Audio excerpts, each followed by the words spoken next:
In this video, I'll be showing you how to fix notification sound not working on Android phone. It's a very simple method, so if you find this video helpful, be sure to drop a like and subscribe.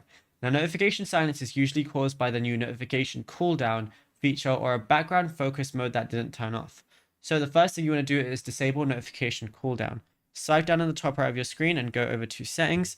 From here, go over to notifications.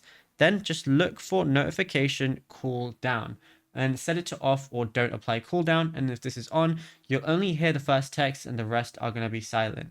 Then what you also want to do is go over to either swipe down on the top right of your screen. It's going to show your quick settings and look for any do not disturb modes or icons, which is going to be this icon right here.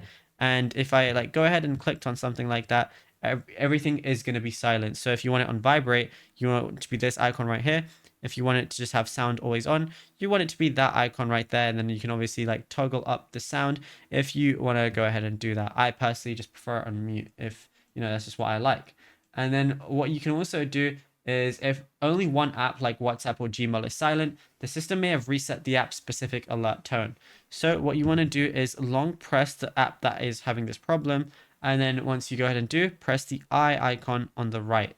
Now, once you do, tap notifications. As you can see, the notifications are right now currently blocked. So what I want to do is allow notifications, and now I can choose the sort of category, which way it pops up, and then I can ensure that the sound is on as well, where it says sound and vibration.